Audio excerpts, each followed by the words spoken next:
이 세상에는 정말 아름다운 이야기들이 많이 있습니다. 그러나 저는 이 세상에서 가장 아름다운 이야기가 무엇일까?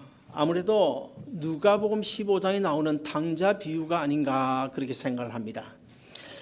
집 나간 아들을 기다리는 아버지가 회개하고 돌아오는 그 아들을 눈물로 기다리고 있는, 그래서 마지막 결국 만나서 포옹을 하는 그 모습이야말로 아마 가장 아름다운 장면이 아닐까 그런 생각을 합니다. 하나님께서는 우리가 신앙의 길을 걸어가면서 넘어지지 않고 언제나 승리하기를 원하십니다. 그러나 넘어졌다가 다시 일어나는 그것을 오히려 우리 하나님께서 더 기뻐하시지 않을까 그런 생각도 해봅니다. 왜 그럴까요? 우리는 쉽게 깨어질 수밖에 없는 질그릇이라는 사실을 우리 하나님께서 너무나 잘 알고 계시기 때문입니다. 예수님께서 십자가에 달려 죽으시기 전날 밤이었습니다. 한 다락방을 준비하시고 제자들을 불러 모신 뒤에 예수님께서 친히 떡을 떼어서 나눠 주시면서 이 떡은 내가 십자가에서 너희를 위하여 찢을 내 살이다, 내 몸이다 그렇게 말씀하셨습니다. 그리고는 연이어서 이 포도주 잔을 또 따라 주시면서 이 포도주 잔은 내가 십자가에서 너희를 위하여 흘릴 피 곧 언약의 피라고 말씀하셨습니다. 그리고는 또 우리 주님께서 제자들에게 이런 의미심장한 말씀을 하십니다. 오늘 본문 27절에 보시면 너희가 다 나를 버릴 것이니라 이런 예언을 하셨어요. 그리고는 예수님께서 그날 밤에 감람산으로 올라가십니다. 감람산에 올라가셔서 정말 피땀이 흐르도록 하나님 앞에 간절히 생명을 걸고 기도해요. 세상의 모든 인류의 죄를 한 몸에 짊어지고 죽으실 그 십자가를 생각하면서 주님은 정말 간절히 기도하셨습니다.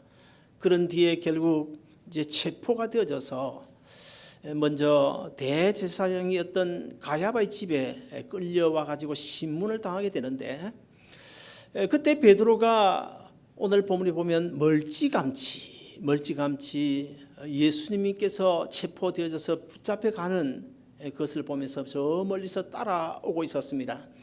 그런데 오늘 본문에 보시면 대제사장이 뜰 안에까지 와서 그 대제사장의 하속들과 함께 불을 쬐고 있는 장면이 오늘 본문에 나오고 있습니다. 그런데 그때 그 대제사장 집에 한 여종이 베드로에게 나와서 이런 질문을 합니다. 당신도 혹시 저 예수님과 함께 다니던 사람이 아니요? 그럴 때 베드로는 순식간에 그만 불신의 사람으로 돌변해가지고 난 아니라고 나는 그분 모른다고 그 사람 모른다고 그만 부인해버리고 맙니다. 한 번도 아니고 오늘 본문에 보면 3번씩이나 수많은 사람들 앞에서 심지어 맹세하고 저주까지 하면서 나는 예수를 모른다고 부인하고 있는 정말 안타까운 장면이 오늘 본문에 기록되어져 있습니다.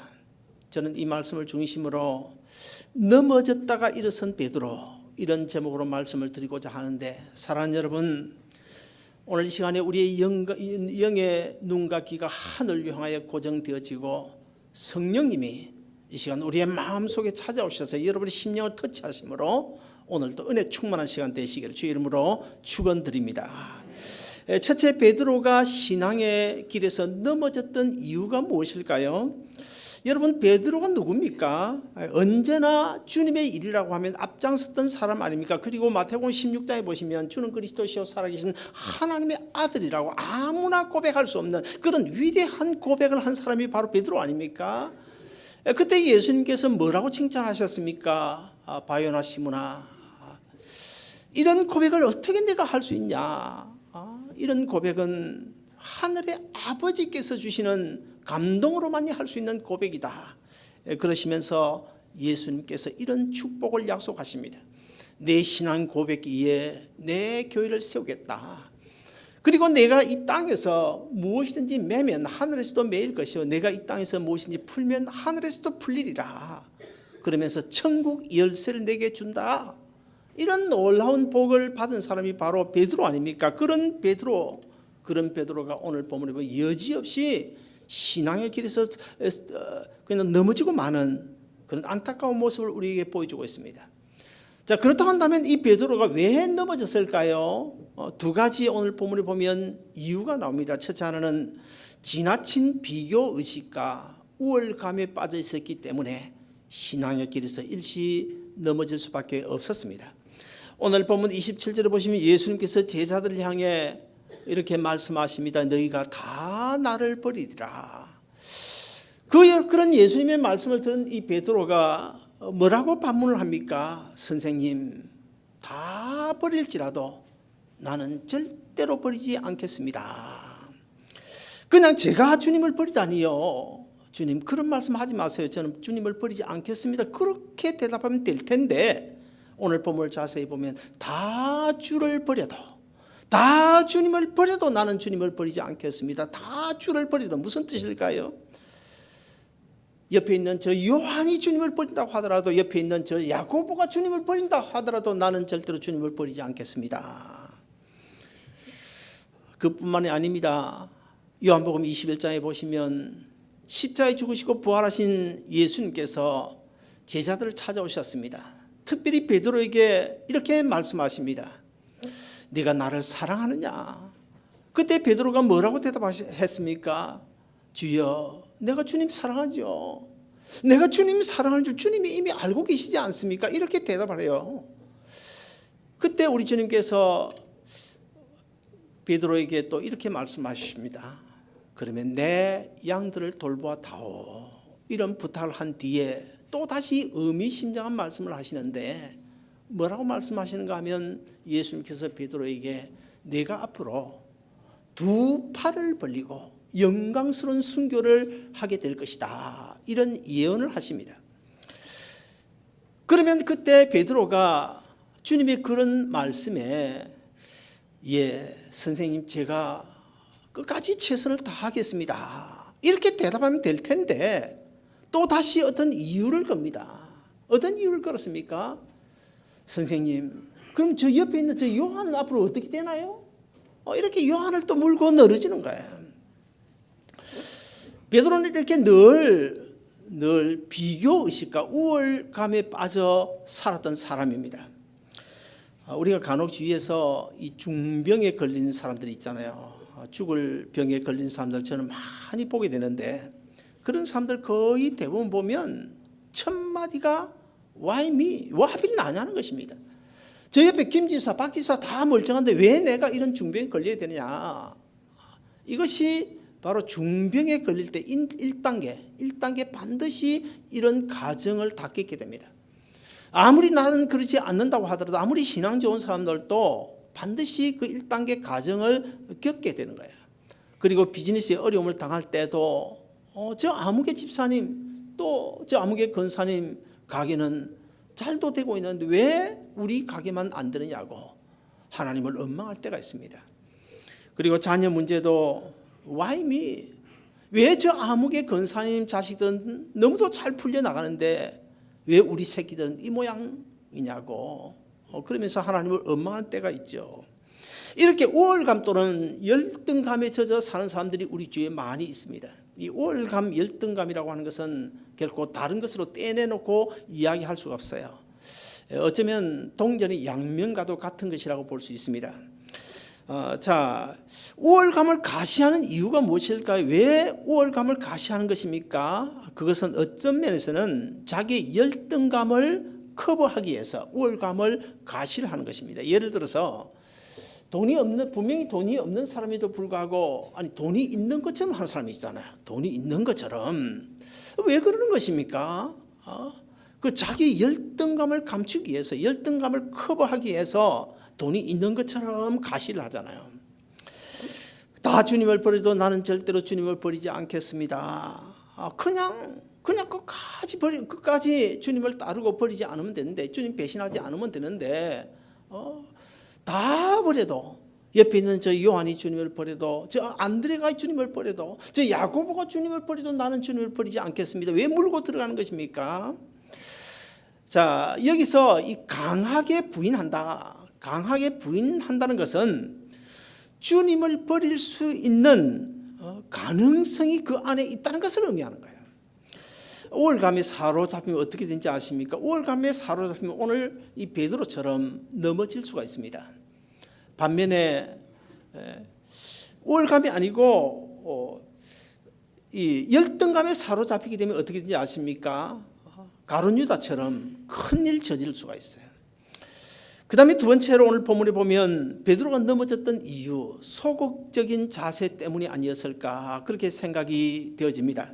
사실 우리가 알고 있는 베드로는 결코 소극적인 사람이 아니죠. 아주 적극적인 사람이었어요. 언제나 자기가 먼저 나서지 않습니까? 그런데 오늘 본문에서는 그만 갑자기 소극적인 사람으로 변해버리고 말아버립니다. 마가복음 14장 54절에 보시면 이런 말씀이 기록되어져 있습니다. 베드로가 예수를 멀찍이 쫓아 대제사장의 집들 안까지 들어가서 하속들과 함께 앉아 불을 쬐더라. 멀찍이 쫓아. 언제나 다른 제자들을 제쳐놓고 자기가 앞장서던 사람이 이제 예수님께서 체포되어 잡혀가니까 그냥 멀찍이 따라가고 있었다. 저는 이 본문을 중심으로 이런 생각이 들었습니다. 주일날 우리가 교회 와서 예배 드릴 때도 앞자리에 앉으면 참 좋겠는데 왜 뒷자리를 좋아하는지 모르겠어요. 뒷자리에 무슨 꿀을 발라놓은 것도 아닌데 왜 뒷자리를 좋아하는지 모르겠어요. 물론 뭐 처음 이제 교회 나오신 분들 사실 앞자리 나오는 그거 쉽지 않습니다. 처음 오시는 분들이 이제 뒤에 좀 앉도록 먼저 우리 계시던 분들 앞자리 좀 앉으면 뒤에 오시는 분들 편안하게 좀 뒷자리에 앉을 수 있겠는데 아니 먼저 계시던 분들이 뒷자리를 딱 차지하고 앉아 있으니까 처음 오시는 분들이 얼마나 불편해요. 그런데요 사정이 있어서 뒷자리에 앉는 것은 괜찮은데 뒷자리를 고집하는 것 별로 바람직하지 못합니다. 그것은 어쩌면 주님 저는요 주님을 가까이 하기에는 너무나 먼 당신 사이 뭐 그런 식으로 생각하는 거기 때문이 아닐까. 사람은 누구나 좋아하는 사람이 생기면 좋아하는 사람 가까이 가기를 원하죠. 뭐 연애할 때도 그렇지 않습니까? 연애할 때도 좋아하는 사람이 생기면 어떻게든지 그 사람 옆에 가까이 가려고 노력하잖아요. 그래서 조금씩 당겨서 옆자리에 앉다가 그 다음에 손 한번 잡다가 그 다음에 나중에 뭐 키스도 하고 여하튼 가까이 가려고 하잖아요. 이와 같이 우리가 정말 예수님을 사랑하면 정말 주님을 사랑하면 주님 가까이 나와야 되겠는데 왜 뒷자리 고집하는지 모르겠어요. 그리고 이 뒷자리가 왜 안 좋은 것인지 압니까? 이 앞자리에 나와서 앉으면 아무래도 자기 스스로 자기 자세를 제어하는 그런 방법이 돼요. 앞자리에 나와서 앉게 되면 아무래도 조심스럽지 않습니까? 손톱도 깎지 못하죠. 뭐 끔도 뭐 딱딱 씹지 못하죠. 우리 교회는 뭐 손톱 깎는 사람 아예 없고 끔 씹는 사람도 아예 없어요. 한 번도 저는 보지 못했어요. 그래서 제가 어떤 때 이제 다른 교회 헌신예배 강사나 이렇게 가다 보면 뒤에서 이 손톱 깎는 사람도 있어요. 그 뭐 이 귀를 후비고 그 다음에 또 뭐 끔을 탁탁 씹는 사람도 있고 그런데 그 뭐 예배자의 자세가 아니잖아요. 앞자리 나오면 자연적으로 그런 걸 또 하지 못하거든요. 그러니까 자기 스스로 하나님 앞에 경건한 자세를 만들어갈 수 있는 방법이에요. 그래서 여러분 다음 주에는 좀 앞에 좀 채우시기 바랍니다. 앞자리. 정말 주님을 사랑한다면, 정말 예배를 사모한다면, 정말 은혜 받기를 사모한다면 우리가 앞자리에 나올 수 있게 되기를 바랍니다. 왜냐하면 자꾸만 뒤로 물러서다 보면 결국에는 주님과 마음이 멀어질 수밖에 없는 것입니다. 신학자 벵겔은 오늘 본문을 가리켜서 이렇게 말했습니다. 예수를 멀찍이 베드로가 쫓아간 것은 용기와 공포의 중간지대였다 그래요. 자, 무슨 말인가 하면 베드로가 지금 오늘 처해 있는 그 위치를 보면 어쩌면 예수님 곁으로 예수님 가까이 그냥 금방 달려갈 수 있는 거리, 그 다음 또 한편 반대로 보면 여차하면 급히 도망갈 수 있는 거리, 그 적당한 그 중간 거리에 딱 서 있다는 거예요. 사도행전을 보면 유두고가 나오죠. 유두고가 어디 걸터 앉았습니까? 문턱에 걸터 앉았어요. 문 안도 아니고 문 밖도 아니고 그런 위치에 지금 베드로가 오늘 딱 버티고 서 있는 거예요. 여차하면 도망갈 수 있는 거리. 여차하면 주님께도 나아갈 수 있는 거리. 이런 거리를 가리켜서 요한계시록은 뭐라고 그럽니까? 차지도 않고 덥지도 않은 그런 위치에 서 있다. 사랑하는 여러분, 그렇다고 한다면 이 자리에 계신 저와 여러분, 오늘 나는 과연 어떤 위치에 서 있을까 한번 좀 생각해 볼 수 있기를 바랍니다. 마지막으로 두 번째, 이 넘어졌던 베드로가 얼마 후에 다시 일어섰는데 어떻게 일어설 수 있었을까? 이것을 좀 살펴보기를 원합니다. 우리가 아무리 예수님을 믿어서 거듭나고 예수 생명을 소유했다고 하더라도 우리가 육신을 입고 이 땅에 살아가는 동안에는 신앙의 길에서 넘어지지 않을 수 없습니다. 그리고 완벽한 의인은 절대로 될 수 없습니다. 예수님의 의인은, 하나님의 의인은 아무도 이 세상에서 완벽한 100% 완벽한 의인은 될 수가 없어요. 성경 어디에도 완벽한 의인이 되어라 그렇게 말씀하지 않습니다. 완벽한 사람이 되어라 그렇게 말씀하지 않아요. 뭐라고 말씀합니까? 성경에 보면 여기저기서 나를 본받으라, 나를 따라오라 이렇게 말씀하시지, 내가 완벽한 그런 인간이 되어라 그렇게 말씀하지는 않아요. 그렇게 큰 소리 치는 베드로가 왜 넘어졌습니까? 왜 넘어졌나요? 연약한 인간이기 때문에 넘어진 거예요.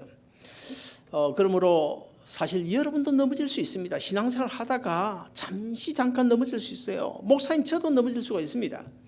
한때 넘어지는 거 그거 사실 거기에 큰 의미 둘 필요가 없어요. 우리가 넘어지지 않으면 좋겠지만 언제나 성령 충만함으로 말씀 앞에 바로 서서 깨어 있어서 정신을 차리고 그냥 넘어지지 않아야 되겠지만은, 그러나 사탄 마귀가 유혹을 하거나 아니면 또 우리 연약한 인간이기 때문에 넘어질 수 있는데요. 넘어지는 그 자체가 문제가 아니고 얼마나 빨리 일어설 수 있는가, 그것이 중요하다는 거예요.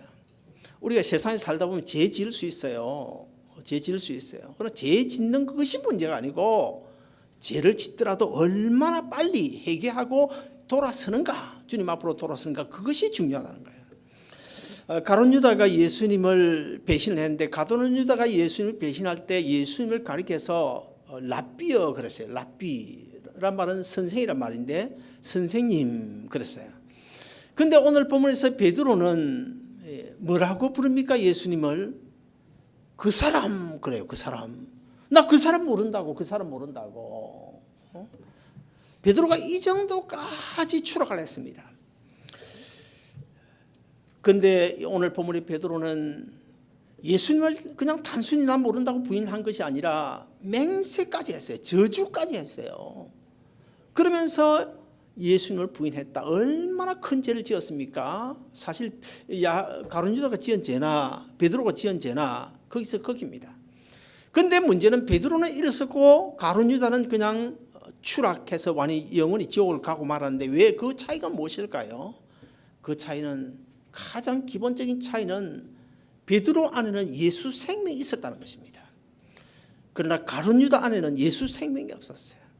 내 안에 예수 생명이 있으면 내가 어쩔 수 없이 사탄 마귀의 게임에 넘어가서 죄를 짓는 것 같다고 하더라도, 주님과의 거리가 잠시 멀어졌다고 하더라도, 신앙의 길에서 잠시 넘어졌다고 하더라도 내 안에 있는 예수 생명이 나를 부르시는 성령님의 음성과 연결이 되어져서 다시 회복될 수 있다는 겁니다.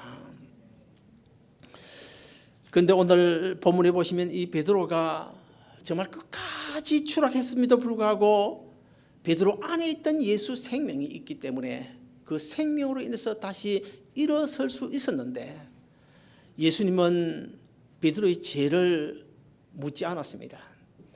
어떻게 했습니까? 아무것도 묻지 않았습니다. 다 덮어버렸어요. 그리고는 과거보다 더 큰 일을 베드로에게 맡겨주셔서 베드로가 위대한 복음 사역을 감당하다가 마지막에 어떻게 죽었습니까? 예수님께서 오늘 요한복음 21장에서 예언하신 대로 내가 두 팔을 벌리고 나중에 영광스러운 순교를 할 것이다 하고 예수님께 예언했는데, 마지막 복음을 전하다가 이제 십자가에 달려 순교하게 됐어요. 그런데 베드로가 그때 그 십자가에 달려 죽어야 되는데, 그때 이런 이야기를 했습니다. 이런 부탁을 했습니다. 내가 그렇게도 사랑하고 섬기던 우리 주님께서 십자가에 달려 죽으셨는데 내가 어찌 감히 주님처럼 바로 똑바로 서서 십자가에 달려 죽을 수가 있겠는가? 그러므로 제발 나를 거꾸로 십자가에 좀 달아 주시오.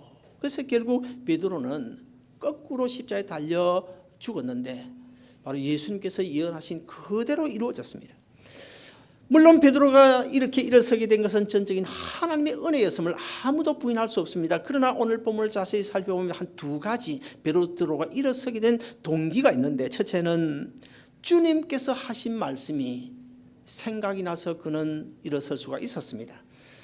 우리 다 같이 오늘 본문 72절을 같이 한번 읽어보실까요? 본문 72절 같이 봉독합니다. 시작. 딸기 곧 두 번째 울더라. 이에 베드로가 예수께서 자기에게 하신 말씀 곧 딸기 두 번 울기 전에 내가 세 번 나를 부인하리라 하심이 기억되어 그 일을 생각하고 울었더라. 베드로가 예수님을 부인하고 맹세하며 저주까지 했지만은 그러나 결국에는 순식간에 회개하고 하나님 앞에 돌아와서 회복되는 이런 사건이 오늘 본문에 기록되어져 있는데, 어떻게 회복될 수 있었을까? 예수님의 말씀이 생각나서. 여기 본문에 보시면 이 베드로가 심히 통곡하며 울었다는 말이 나오는데, 이 울었다는 말은 그 원문을 제가 찾아보니까 부딪히며 통곡한다 그런 뜻이. 무슨 말인가 하면 머리를 막 그냥 벽에다 부딪히면서 그냥 머리를 쥐어뜯고 그다음에 옷을 찢으면서 그냥 가슴을 치고 막 그냥 어쩔 줄을 몰라 하면서 그냥 통곡하는, 회개 자복하는, 그것을 의미해요. 왜 그렇게 할 수 있었을까요? 주님의 말씀이 기억나서, 내가 세 번 나를 부인할 것이라고 하는 주님의 말씀이 기억나서 그는 가슴을 쥐어뜯으면서 통곡할 수밖에 없었습니다. 오늘 본문에 보시면 이제 이 딸기요, 딸기 이제 두 번 울었습니다. 근데 사실 이 딸은, 저는 이 본문을 생각하면서 이런 생각이 들었습니다. 왜 하나님께서 딸그로 하여금 새벽에 울게 했을까? 울게 하려면 집 지키는 개가 울어야 마땅하지 않을까? 그런 생각을 해봤는데요. 왜 딸기일까? 아무튼 그 이유는 모르겠습니다만 어쨌든 간에 하나님께서 이 딸을 지을 때 새벽에 아침을 깨우는 그런 울음을 울도록 이 딸을 그렇게 만드신 것 같습니다. 그리고 예수님께서 이 십자가에 달려 죽으실 때에 오늘 본문 닭 울기 전에 내가 세 번 나를 부인하리라고 하신 이 예수님의 말씀을 응하게 하기 위해서도 아마 하나님께서 닭에게 울도록 만든 그런 것도 연결되지 않을까, 그런 생각이 들었습니다. 사실 이 닭이라고 하면 울지 않는 닭은 닭이 아니겠죠. 그런데 저는 이 닭의 존재 의미가 무엇일까? 바로 오늘날의 하나님의 교회가 아닌가, 오늘날의 목사가 아닐까, 그런 생각을 해봤습니다. 그러므로 닭이 울지 않으면 닭이 아니듯이 이 마지막 시대, 주님께서 재림하실 때가 멀지 않은 이 악한 시대, 복음을 전해야 되겠는데, 예수님의 재림과 심판을 전해야 되겠는데, 오늘날 많은 목사들이 그냥 교인 듣기 좋은, 교인들의 구미만 맞춰주는 그런 좋은 소리만 하다가 설교가 끝나는 이런 경우가 많이 있잖아요. 그렇다고 볼 때 주님 재림이 임박한 이 시점에서 주님의 재림을 선포하지 않는다면, 천국과 지옥을 선포하지 않는다면 울지 않는 닭과 똑같지 않을까? 하나님의 교회가 이 마지막 때에 정말 깨어 근신하며 복음을 외치지 않으면 울지 않는 닭과 같지 않을까, 이런 생각을 해봅니다. 마지막으로 또 예수님께 이 베드로가 일어나게 된 동기 하나가 더 있는데, 그것은 예수님의 기도가 그를 일어나게 만들었습니다. 누가복음 22장 31절에 보시면 예수님은 사탄이 베드로를 공격하는 것을 이미 알고 계셨습니다. 그리고 그 사탄이 공격을 했지만은 결국 베드로가 회개하고 일어서게 될 것도 아셨습니다. 우리 다 같이 누가복음 22장 31절 한번 읽어보시겠습니다. 다 같이 봉독합니다. 시작. 시몬아 시몬아 보라, 사탄이 너희를 밀가부르다 하려고 요구하였으나, 그 다음에 보면 그러나 내가 너를 위하여 내 믿음이 떨어지지 않기를 기도하였노니 너는 돌이킨 후에 내 형제를 돌아보아다오. 예수님은 베드로가 넘어질 것도 알았지만 일어설 것도 알았기 때문에 내 형제를 돌보아다오, 이런 부탁까지 하시면서 예수님이 베드로를 위하여 기도하셨다는 것입니다. 예수님은 베드로가 사탄 마귀에게 일시적으로 넘어질 것도 알았고 일어설 것도 알았습니다. 중세기 초에 이태리 밀라노에 한 교회가 있었는데 그 교회에 예배가 시작되기 한 1시간 전인데 어떤 한 여인이 그 예배당에 들어와 가지고 그만 혼자서 심히 통곡을 합니다. 그냥 어쩔 줄 모르면서 그냥 통곡을 하고 있는데 그 교회 감독이었던 이 암브루스 목사님이 옆으로 찾아갔어요. 그래서 어깨를 똑똑 두드리면서 아니 무엇이 그렇게 힘들고 어려워서 이렇게 통곡하고 있는 것입니까? 그랬더니 그 여인이 하는 이야기가 내 아들이 이단에 빠졌습니다. 그때 이 암브루스 목사님이 그 여인에게 아주 유명한 한마디 말을 했는데 부인, 기도하는 부모의 자녀는 결코 망하지 않습니다. 그런 말을 했대요. 그래서 그 여인이 하나님 앞에 정말 눈물로 간절히 기도했는데 그 여인이 누군가 하면 성 어거스틴의 어머니 모니카입니다. 모니카가 정말 이 아들을 위해서 얼마나 기도했는지 몰라요. 그리고 이 성 어거스틴은 어릴 때부터 얼마나 불안하였는지 몰라요. 할 수 있는 죄는 다 지었어요. 그런 그가 어머니의 기도 때문에 나중에 결국 회개하고 돌아와서 어떤 사람이 되었나요? 기독교 역사 2000년 이래로 사도 바울 다음으로 가장 위대한 신학자, 가장 위대한 목회자가 되었다는 사실 아닙니까? 누가복음 22장 61절을 보시면 주께서 돌이켜 베드로를 보시니 그래요. 이제 닭이 두 번째 드디어 꼬끼요 하고 웁니다. 닭 우는 소리를 들으니까 이 베드로가 예수님께서 하셨던 말씀이 그냥 생각이 나는 거예요. 그러니까 얼마나 예수님께 죄송한지 땅을 치면서 막 통곡을 하는데 통곡을 하고 있는 그 순간 예수님은 이 베드로를 결코 놓지 않았습니다. 멀찌감치 떨어져 있었지만 예수님은 베드로를 지금 바라보고 있는 거야. 베드로를 바라보고 있는데 베드로가 심히 통곡을 하다가 보니까 예수님의 눈과 베드로의 눈이 서로 마주치게 됐어요. 베드로의 눈이 예수님의 눈과 마주치게 되니까 이제는 견딜 수가 없습니다. 그래서 정말 간절히 기도하면서 회개하고 통곡을 했는데 그 순간에 베드로가 그만 일어나게 됐어요. 사랑하는 여러분, 우리는 연약한 존재이기 때문에 신앙생활 하면서 잠시 한두 번 넘어지지 않은 사람 없어요. 다 넘어져요. 목사도 넘어져요. 그러나 넘어지는 것이 중요한 것이 아니고 넘어졌다가 일어서는 것이 중요합니다. 부부 싸움 하는 것이 문제가 아니고 빨리 그냥 화해하는 것이 중요한 거예요. 죄를 짓고도 회개하지 않는 사람은 어떤 면에서 그 안에 생명이 없다고 볼 수 있어요. 죄를 짓고 금방 회개한다, 자기 잘못을 뉘우치고 회개한다, 뭘 의미하는 것입니까? 아까 제가 이야기 드렸잖아요. 가룟 유다는 그 안에 생명이 없었고 베드로는 생명이 있었기 때문에 회개의 영이 역사해가지고 회개할 수 있었다는 겁니다.